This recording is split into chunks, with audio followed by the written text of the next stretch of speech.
Guys always ask me to scoot up, so I'm gonna scoot up first. How's the search for the right side of the line going right now? Where is the most movement? Is it right guard, I assume? We're working on the right side.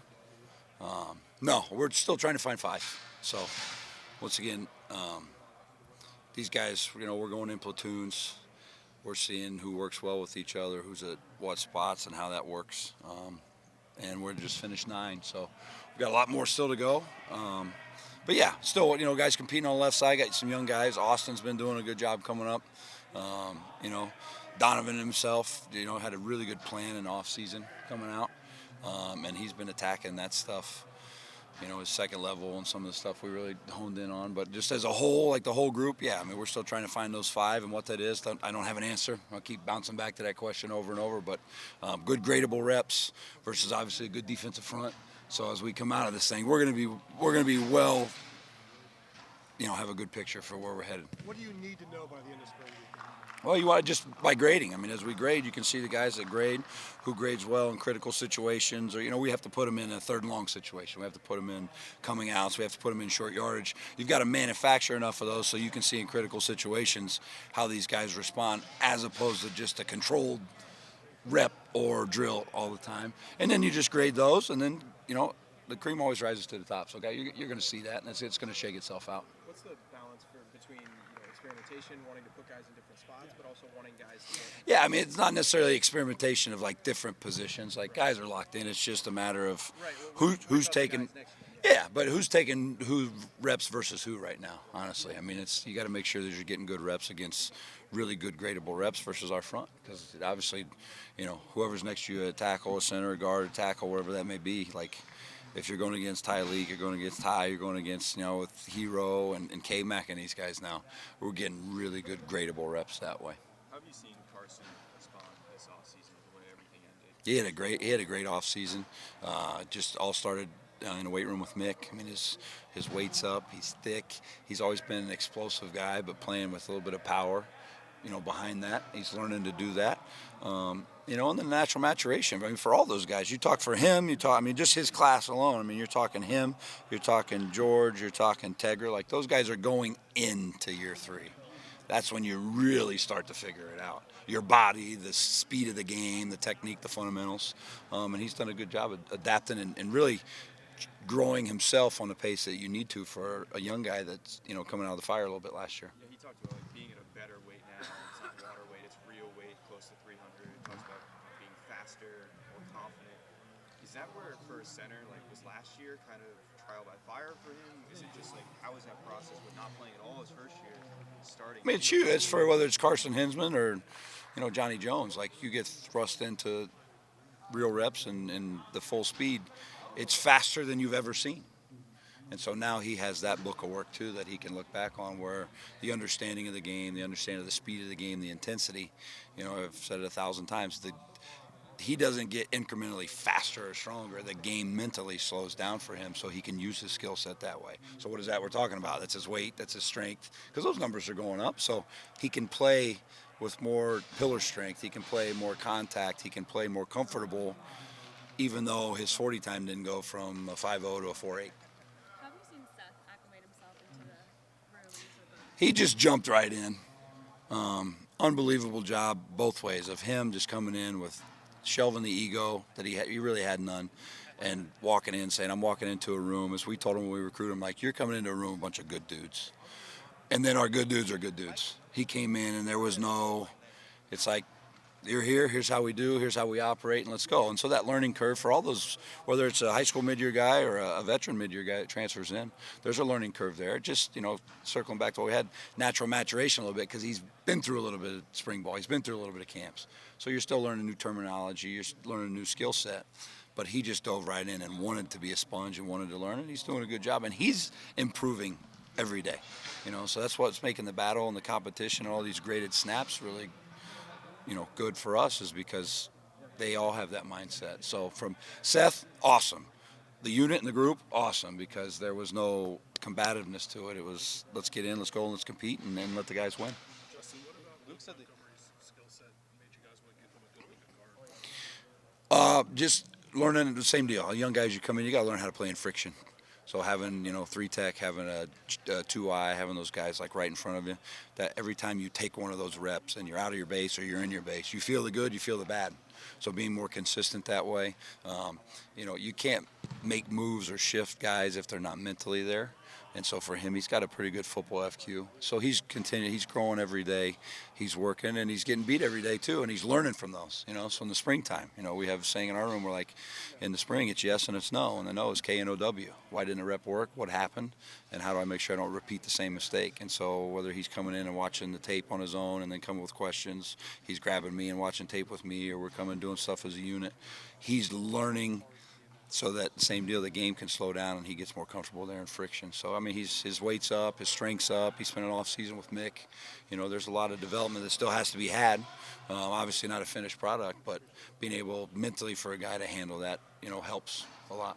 Are there any good, really good concern within the room, like similar to Carson in his weight and his power and everything inside? You have to monitor that with Luke as well, because he just seems kind of like a leaner guy. Luke, a leaner guy? Did you tell him that? He paid you to say that? He did not pay me to say it, but I will tell That might be the first time he ever heard that in his life. No. No. Like Luke, Carson, whoever it may be, that jump of 18 to 19 and 19 to 20-year-old kid, that plays a lot into it too. Being in a full year with Mick, all those guys, you come in at mid-year, like you're Devo and Dion and Ian Moore right now, you're keeping your head above water.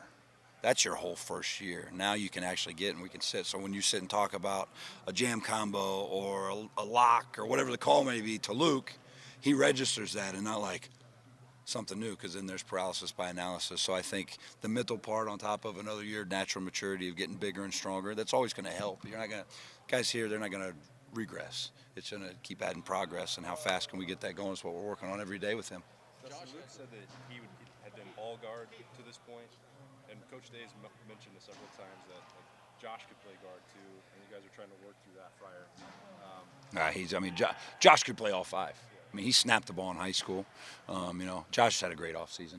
But for you, when you're going through spring and it's fact-finding and experimentation, how much do you want to put them in different spots or not? Because you also have an eye on August to try and settle on a 5-man rotation. What's the balance of that for you? You have to get a really good gradable set so that everybody has numbers of, just like we said before, how many times have we done a run blocking or pass blocking in this situation, so that all evens out. So it's not experimentation, it's just making sure that you get a good book of work to look at and grade that.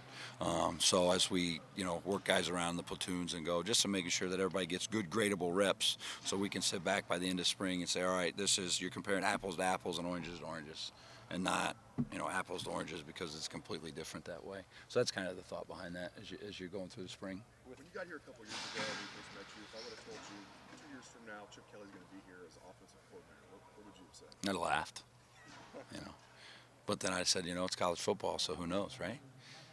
What's that been like? I'm sure you're enjoying it. What's it been like? Yeah, he just added to another piece of just good people here. You're coming to work here with guys every day, with the kids we talk about a ton, but then for us as coaches, as a staff, so adding just another good dude that's in the room.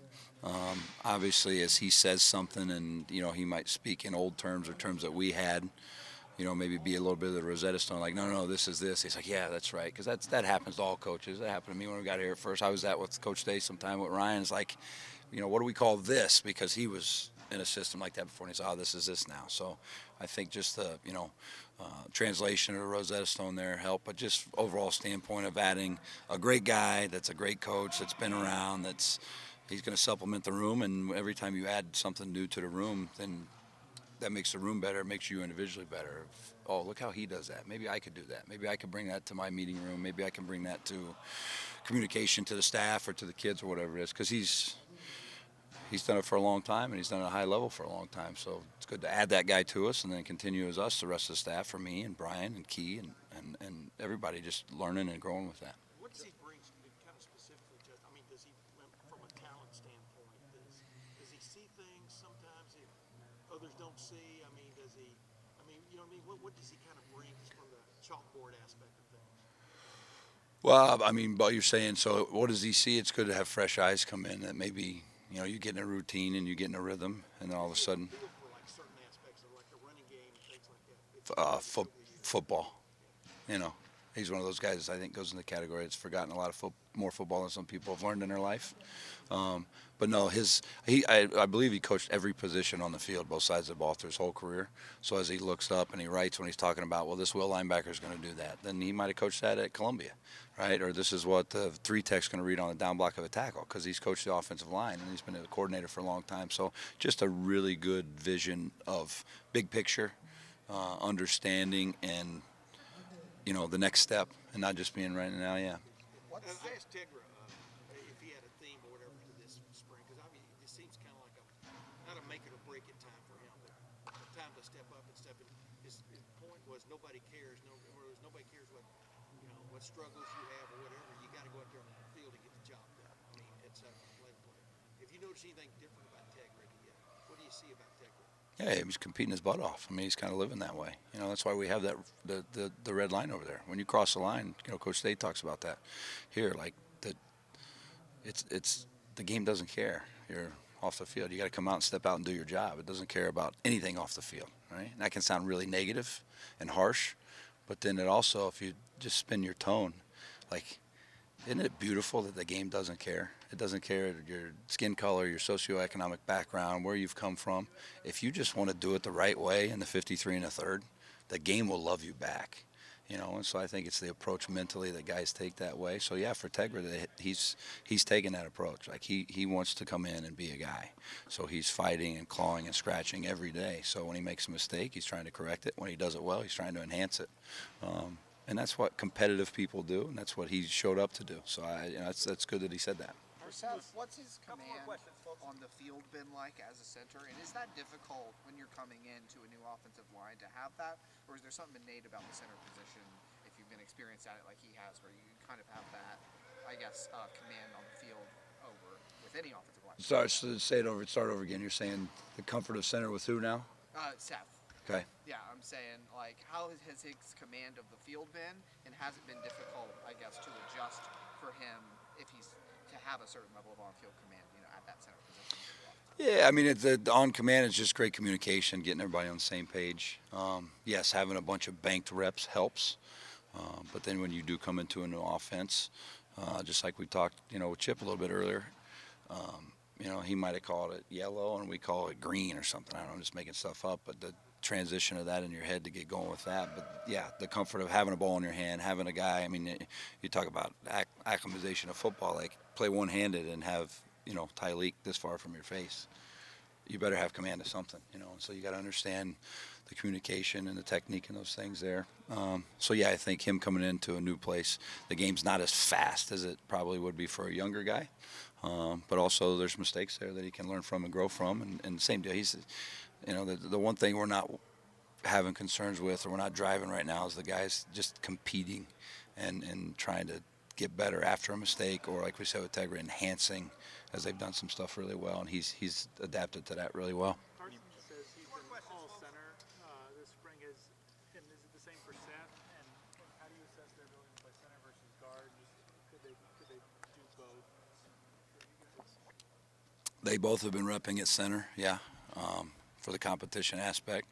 Could they roll out and play guard? Yeah, probably both of them could. How do you assess that? You just got to give them a bunch of guard reps. But if you thin guys out too much that way, then that's not good coaching, So we got a good plan with everybody, those two guys included, as we're moving ahead. But yeah, they've been really working at center position right now, both of them. You asked about Josh Simmons yet? No, I haven't. He obviously came after spring practice last year, had his ups and downs during the season. How has he been this spring?